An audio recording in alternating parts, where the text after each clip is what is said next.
Não julgou como usurpação ser igual a Deus, antes a si mesmo se humilhou e, reconhecido em figura humana, foi obediente até a morte, e morte de cruz, pelo que Deus o exaltou e lhe deu o nome que está acima de todo nome, para que ao nome de Jesus se dobre toda criatura nos céus, na terra e debaixo da terra.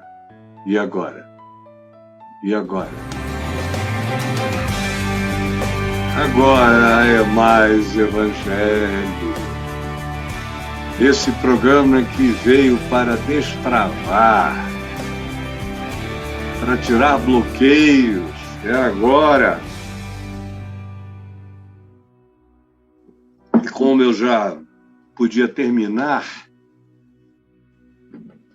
porque já falei demais, eu vou direto ao nosso texto de hoje, que está aqui em Mateus 25, do verso 14 ao verso 30, conforme você está vendo aí. E em seguida eu quero que você leia o tema daquilo em torno do qual nós vamos pensar com muita simplicidade, porque com profundidade a gente teria que escrever um compêndio de significados extraordinários. Mas hoje eu quero me agarrar a esse fiapo de revelação e falar sobre o fato de o bloqueio não estar fora da gente, mas dentro de você. O bloqueio não está fora, mas dentro de você. Você pode dizer para você mesmo, se você se sentir confortável, você mesma, o bloqueio não está fora de mim, o bloqueio está dentro de mim. Aí presta atenção. Então, Jesus diz: pois o reino dos céus será como um homem que, ausentando-se do país, chamou os seus servos e lhes confiou os seus bens. A um deu 5 talentos, a outro 2, e a outro 1, a cada um segundo a sua própria capacidade, e então partiu. Foi embora. O que recebera 5 talentos saiu imediatamente correndo e foi negociar com eles e ganhou outros 5 talentos, multiplicou, dobrou.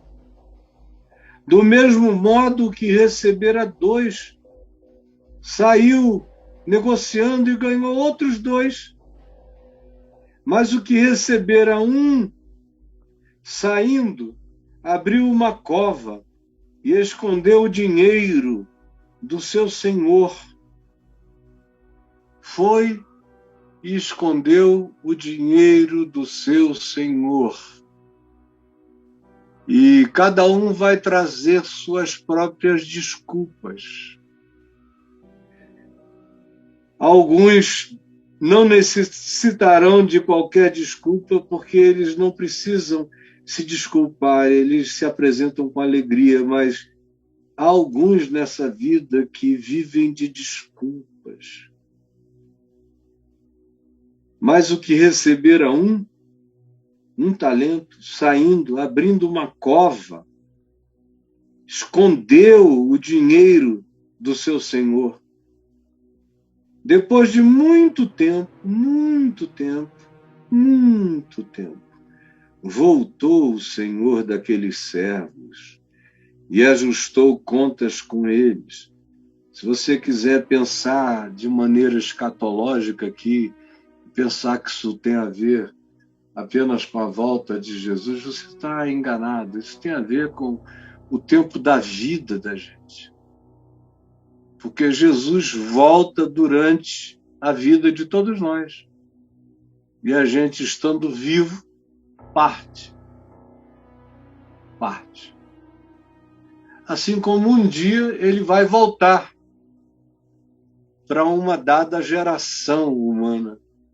Mas, enquanto isso, para quem me pergunta, Jesus demora muito? Eu digo, depende do tempo da sua vida. Se você viver pouco, ele volta logo para você. Se você viver muito, ele vai demorar o tempo da sua existência. Agora, pode ser que ele volte no momento, num abrir e fechar de olhos ao soar da última trombeta. Eu prefiro que você pense que essa parábola tem a ver com a escatologia da sua existência. Porque toda existência é um fenômeno escatológico. Cada dia é hoje, todo dia é o último. Cada dia é hoje e todo hoje é escatológico. Preste atenção. Depois de muito tempo voltou o senhor daqueles servos e ajustou contas com eles. Então, aproximando-se o que recebera 5 talentos, 5 dinheiros, entregou outros 5, dizendo: Senhor, confiaste-me 5 dinheiros. Eis aqui outros 5 que ganhei, com que tu me entregaste, com que tu me deste, com que tu me manifestaste como graça. Porque foi tudo graça, tu deste. Disse-lhe o Senhor: muito bem, servo bom, servo fiel, tu foste fiel no pouco, sobre o muito eu te colocarei, entra no gozo do teu Senhor.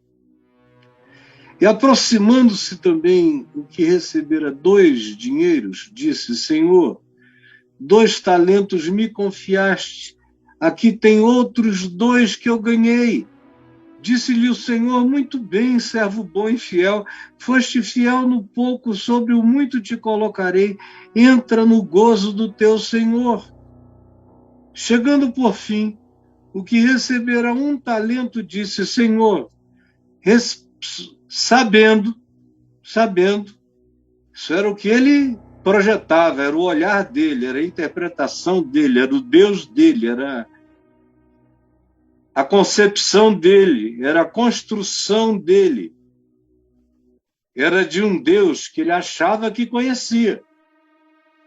Ele achava que conhecia. Ele tem uma teologia desse Deus. Ele expressa aqui um saber. Ele é o único que diz que sabe quem Deus é. Os outros fizeram a vontade de Deus sem dizer que tinham teologia, que sabiam isso ou sabiam aquilo. Só disseram: eu recebi tanto, eis aqui a produção, o fruto da minha vida. Agora, tem um que fez teologia, tem um que frequentou a escola dominical, tem um que tinha catecismo, tem um que diz: eu sabendo quem tu és. Esse é o maior perigo, é o cara achar que sabe Deus, sem tê-lo provado, sem tê-lo conhecido, e ter transformado a sua imaginação na construção da sua revelação de Deus, porque ele não aprendeu de Deus em Deus, não aprendeu de Deus em Cristo, não aprendeu de Deus segundo o ensino do Evangelho, segundo a prática do amor. Ele aprendeu de Deus o Evangelho do inferno, que é a má notícia dos demônios, que dizem Deus é mau, Deus é severo, que foi o que a serpente disse a Adão. Deus é egoísta, Deus é vaidoso, Deus não quer competição. Vocês têm o poder de rivalizarem com ele, vocês têm, só está faltando um plus. Mas Deus é ruim. E isso eles tomaram como uma revelação de Deus. Só que eles estavam ouvindo o espírito imundo, falando em nome de Deus e dizendo, não, é porque Deus sabe. Esse aqui é tão ousado que diz, Deus sabe, eu sei tanto quem ele sabe que vocês podem chegar lá e ele não gosta de competição. Foi o que a serpente disse. Esse aqui acha que tem uma teologia que define quem é Deus para ele. Aí ele diz algo horroroso. Chegando por fim, o que recebera 1 talento, disse, Senhor, sabendo que és. Você é desse tipo que diz para todo mundo que você sabe quem é Deus? Quem é o Deus que você pensa que sabe? Me responda, sinceramente. Quem é esse Deus que você pensa que sabe? Esse Deus que você grita por aí, que você oprime as pessoas com a estridência da sua voz, com o histrionismo das suas ações grotescas, ou com o seu puritanismo, ou com os seus juízos, ou com os seus legalismos, com as suas ameaças sobre quem Deus é, você sempre dizendo que sabe quem Deus é, sabendo quem tu és. Aí ele diz, ele julga Deus contra ele próprio. Ele constrói uma teologia contra o homem, uma teologia contra a graça de Deus, uma teologia contra a bondade, uma teologia contra o estímulo, contra a ousadia, contra a vontade criadora, uma teologia de pânico, uma teologia de medo. Então ele diz, Senhor, sabendo que és homem severo, que ceifas onde não semeaste, tu vai buscar colher fruto onde tu não plantaste nada. E que tu ajuntas colheitas onde não espalhastes aquilo que poderia ser o resultado natural. Sabendo que os teus critérios estão para além da própria natureza das coisas, da graça na natureza, tu não és assim. Então, eu escondi, cavei um buraco e escondi, porque eu tive medo. Sabendo que tu és assim, eu fiquei receoso e escondi na terra o teu dom na minha vida. Pega e leva o que é teu, porque eu tenho pavor de lidar com isso daqui. Então o Senhor lhe disse, cumpria se era assim que tu me vias? Se era assim. Respondeu-lhe, porém, o Senhor, servo mau, servo negligente. Sabias? Sabias é uma pergunta, é uma questão, é uma ironia. Sabias que ceifo onde não semeei nada e que eu ajunto onde eu não espalhei? Ou seja, tu me concebias perverso e injusto. Se era essa a tua visão acerca de mim, não como um Deus e um Senhor de misericórdia, de graça, de dádiva, quem deu fui eu, tudo veio de mim, e tu me vês com maldade? Servo mau, negligente, cumpria, se assim tu me vias, que tu entregasses pelo menos o meu dinheiro aos banqueiros, e eu, ao voltar, receberia com juros o que é meu, já que tu não querias viver, que tu investisses em quem tinha coragem de viver. Então disse o Senhor, tirai-lhe, pois, o talento e dai-o ao que tem 10. porque a todo o que tem se lhe dará, e terá em abundância. Mas ao que não tem, até o que tem lhe será tirado. E o servo inútil, lançai-o para fora, nas trevas. Ali ele chorará, rangerá os dentes.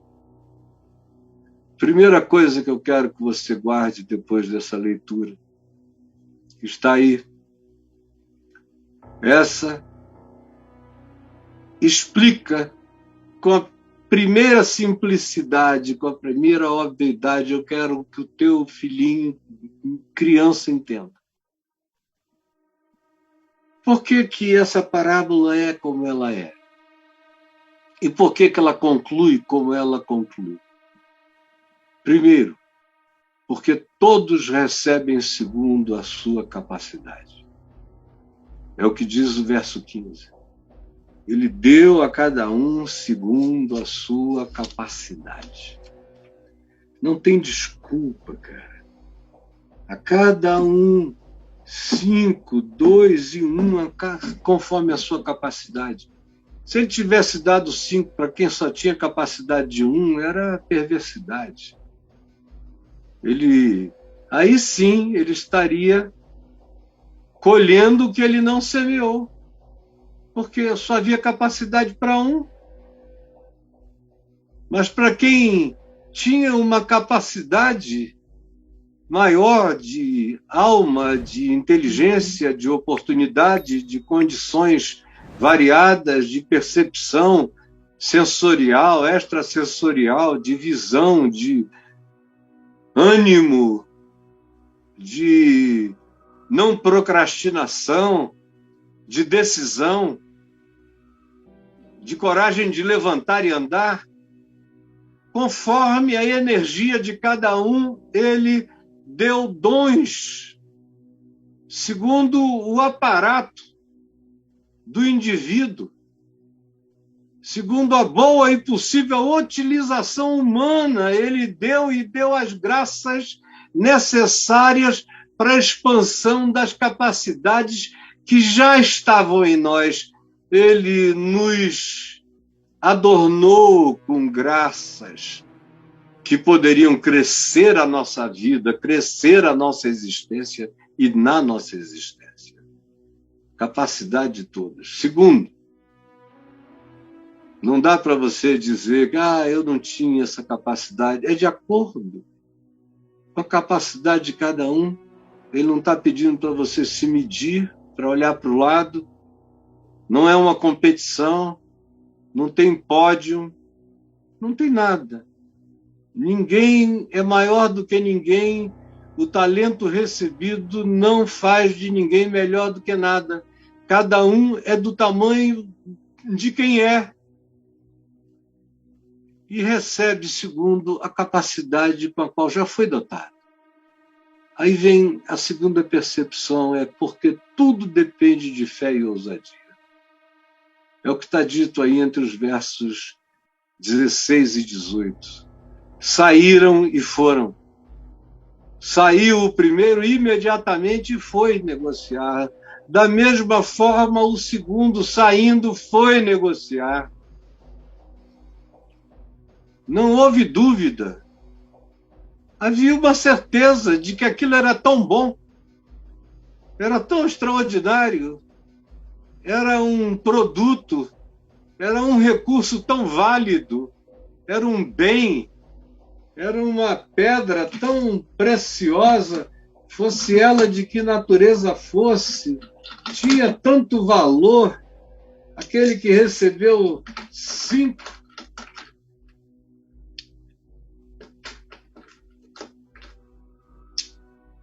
tinha as 5 que recebeu. Quem recebeu 2 tinha as 2 que recebeu. Quem recebeu 1 tinha a que recebeu. Segundo a capacidade. E aí, em segundo lugar, veja aí, cadê o Braulio? Em segundo lugar, porque tudo depende de fé e ousadia. Deixa aí, Braulio. E olhe só os versos 16 e 18, como diz que eles saíram e foram, foram. E a descrição é de fé, ousadia e alegria no viver o privilégio de carregar aquela graça na vida, aquele dom, aquele desafio, aquela missão, aquele propósito, aquela razão para viver, aquele objetivo sublime de expansão da vida, de melhoria do ser, como sendo a grande emulação divina para nos motivar a viver. É a melhoria do nosso ser. Então, ele dá segundo a capacidade de cada um, e ele dá porque tudo depende da fé e da ousadia. Não depende do que está do lado de fora, depende do que está do lado de dentro. Dá até vontade de cantar um canto gregoriano, porque não depende do que está do lado de fora. Aleluia! Mas daquilo que está do lado de dentro. Amém. Porque tudo depende de fé, esperança, ousadia, alegria no Espírito Santo. Terceira realidade que você vê aí, manifesta e guarde para você, é porque a riqueza vem da confiança. Da confiança. O que se promete é que eles serão colocados sobre riquezas. E como eu disse há pouco, o único que confessa ter uma teologia ali, um credo, é o cara que tinha medo de Deus. Para quem Deus era um perigo, era um pavor, era um diabo. Os outros nem mencionam a Deus, eles têm fé na vida, na alegria de viver, do privilégio de produzirem, de criar, de ter inteligência, de pensar, de desenvolver, de imaginar, de produzir, de transformar um borrão numa maravilha, tirando bloqueios da mente. É aí que está a nossa riqueza, como diz o verso 21. Disse-lhe o Senhor, muito bem, foste fiel no pouco, sobre o muito te colocarei, entra no gozo do teu Senhor. Disse a mesma coisa ao que tinha multiplicado 2 para 4, muito bem, servo bom e fiel. Fiel aqui é fidelidade, e fidelidade é fé. Fé comprometida, fé enraizada é fidelidade. Foste fiel no pouco, sobre o muito te colocarei, entra no gozo do teu Senhor. A riqueza é conforme a nossa confiança de que o dom da vida nos foi dado com o propósito de que a vida gere vida. Foi assim que, como civilização, como espécie, como raça humana, nós chegamos até aqui. Gente gerando gente. Foi assim que nós melhoramos e nos educamos com gente, civilizando gente. Foi assim que a humanidade, mesmo dos lugares mais atrasados, às consciências mais evoluídas, conforme a sua própria cultura, manifestaram praticamente todos os povos, nações e etnias melhorias civilizatórias de algum modo. A gente está aqui para melhorar, para crescer. De acordo com Jesus, é para virar gente. Gente da eternidade, não gente da sepultura. Como diz Paulo, é para crescer na direção das coisas que estão adiante de nós. Avançar. Tomar posse de tudo entregando a mente para ser o laboratório da mente de Cristo, dos pensamentos de Cristo. A riqueza vem dessa confiança simples, de que existe, até no coração daqueles que não mencionam Deus, mas eu vejo alguns dizendo, olha, faça tudo certo e o universo vai te ajudar. O cara não nomeia Deus, mas ele sabe que tem uma graça. Ele sabe que tem uma graça, que tem a possibilidade de uma conspiração do amor em favor do amor, da bondade em favor da bondade, da justiça em favor da justiça, que assim como um abismo chama outro abismo, um passo certo evoca um caminho reto diante de nós. Mas o bloqueio não estará do lado de fora, mas apenas do lado de dentro, quando a gente sabe que a nossa riqueza vem da confiança. E terceiro, quarto lugar, anota aí, por favor. Nada será bloqueio para a realização com fé e alegria. Nada, absolutamente nada. Não adianta o cara vir com a desculpa de que não conseguiu, arranjar uma teologia, dizer que olha aqui o teu talento, louvado seja o teu nome, é lindo, maravilhoso, mas eu fiquei com medo de viver, fiquei com medo de sair, fiquei com medo de ir para o mundo, fiquei com medo do inferno, das portas do inferno, fiquei com medo achando que elas iam prevalecer contra mim, eu me escondi, eu me enterrei, eu desapareci, eu sumi da vida, eu fugi de gente, de amigos, ali com um pavor enorme de me expor. Foi um excesso de reserva, de um certo medo, de um protocolo que não queria se abrir para admitir a solução para a vida. Meu Deus! Isso é que bloqueia. No entanto, nada será bloqueio para quem anda com fé e com alegria. Bloqueio só existe para quem vem bloqueando a mente de Deus até o coração se fecha. E entra numa paranoia tão grande, porque até Deus conspira contra você. Essa é a maior paranoia concebível. É a conspiração que se atribui a Deus contra a existência humana. E o chocante é que milhões de criaturas humanas existem exatamente assim, na paranoia de que existe uma certa perversão divina,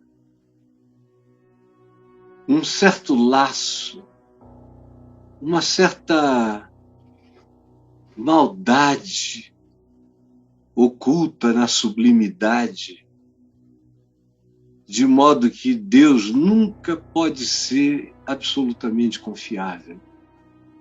Portanto, não se fará e não se viverá com fé e com alegria, mas, ao contrário, a mente é capaz de produzir todos os bloqueios e tentar amassar todos os nossos dons e toda a nossa alegria, toda a chance de viver que cada um teve conforme a capacidade que foi desenvolvida, que foi dada, porque tudo provém de Deus. E toda boa dádiva, todo dom perfeito vem do alto, descendo do Pai das luzes, em que não pode haver nem mudança, nem sombra de variação. E a última coisa, preste atenção, quero que você veja aí, o compromisso em fazer o melhor é a garantia da nossa riqueza. Ainda tenho uma sexta coisa a te dizer, mas guarda aí esses versos 28 e 29. O compromisso em fazer o melhor é a garantia da nossa riqueza. Repita comigo. O compromisso em fazer o melhor é a garantia da nossa riqueza. Olha só. Tirai, pois, o talento e dai-o ao que tem 10. Porque a todo o que tem se lhe dará, e terá em abundância, mas ao que não tem, até o que tem lhe será tirado. É interessante, porque a multiplicação de vida acrescenta graça, graça, graça, graça, graça e graça. E a omissão do outro produz uma acumulação de dons, de dons, de dons em mim. Todo mundo, nós estamos aqui para sermos corpo de Cristo, para cada um ter uma função segundo sua capacidade, segundo o seu desenvolvimento de projeto, segundo o plano piloto do Criador. Cada um. Agora, quando a gente resolve enterrar o que foi feito para se multiplicar, coisas começam a sair de uns e repousar em outros, porque a graça de Deus continuará a dinâmica do crescimento, não importa a sua teologia, não importa o seu capricho, não importa o seu mau humor. Já pensou se Deus só fosse realizar a sua obra no mundo, se dependesse dos crentes com sua teologia, com seus talentos enterrados, com seus medos de viver, com seus ódios do mundo, com as suas raivas culturais, com as suas superstições, com os seus preconceitos de todos os tipos e natureza na existência. Já pensou se Deus se condicionasse ao humor daquele que diz eu sei quem Deus é? Não aconteceria nada no mundo. Graças a Deus há muita coisa boa acontecendo no mundo por causa dos que não alegam nenhuma teologia, mas se levantam e fazem com amor o que precisa ser feito. E a sexta coisa que eu quero que você guarde é quem não vive para servir, não serve para viver. Isso é um dito popular que, pelo menos, era muito conhecido quando eu era criança. Eu ouvia muito isso na minha casa, da minha avó. Quem não vive para servir, não serve para viver, Caio Fábio. A mãe velhinha me falava perturbadoramente, dizia, meu Deus, eu não vou viver para servir, eu quero que os outros me sirvam. E tinha também um deputado estadual, pai de amigos meus e amigo dos meus pais, o deputado Natanael Rodrigues. Eu também ia muito à casa dele, era amigo das duas filhas e do filho dele, dos familiares e de outros, e dele próprio, da sua esposa Maria Júlia. E toda vez que eu chegava lá, ele batia no meu ombro e dizia, mas não é verdade que quem não vive para servir não serve para viver? Então, de um lado era minha avó, quando eu já estava mais velho, era ele. E mesmo depois que eu já era pastor, ele dizia isso sempre. Sempre digo, era quase um mote de campanha política dele. Quem não vive para servir, não serve para viver. Olha que coisa mais inocente. Veja se o João Santana vai elaborar um slogan desse. Todo mundo já diz assim, isso é frase de gente fraca. Porque só os fracos servem, os fortes são servidos. Mas A frase, o ditado, por mais clichê que seja, é eternamente verdadeiro, não importa qual seja a sua elaboração filosófica. Meu filho, minha filhinha, olha só o que Jesus diz. Quanto ao servo inútil, que é esse, cheio de teologia, que sabe Deus, que sabe como se defender de Deus e do juízo, acerca dele se diz: quanto a esse servo inútil, lançai-o para fora, na escuridão, porque ele vai experimentar o que ele imagina sobre o significado da vida. Ele vai ter que aprender a viver. Ele vai ter que chorar, prantear, para entender que Deus é amor, não é ódio, não é raiva, não é malignidade, porque essa projeção que diz que Deus é maldade tem que ser julgada. Todo mundo que está espalhando por aí que Deus é mau, porque quem diz que Deus lança no inferno todo mundo, quem não vai à igreja está no inferno, é mau e está ensinando um Deus mau. Quem diz que quem não segue a religião de si mesmo está no inferno, esse próprio indivíduo é mau. E não é nem servo inútil, é um servo do desastre. E esses estão espalhados para todo lado, ameaçando o mundo que não segue as suas obsessões, os seus fanatismos e os seus caprichos. Tome cuidado, porque quem não vive para servir, para ebulir, para deixar o fluir acontecer, para promover o eflúvio, o borbulhar, o derrame da multiplicação de Deus em mim, na vida, que isso acontece se eu servir, porque aquele que dá é que recebe, medida transbordante, recalcada, sacudida, sem medida. É aquele que doa, que doa, que doa, é que cresce, que cresce, que cresce, e recebe mais e mais e mais. Essa é a lógica invertida do Evangelho. É uma engenharia reversa em relação ao que os homens chamam de grande, poderoso e exaltado. Por isso, meu amigo John Stott chamou o Evangelho de a contracultura desse mundo. É porque é reverso em relação ao projeto indicado. Jesus, eu estou falando aqui há muito tempo, mas eu peço que em tempo ou fora de tempo, de um modo ou de outro, tu abras o coração para todos ouvirem, agasalharem, entenderem e praticarem.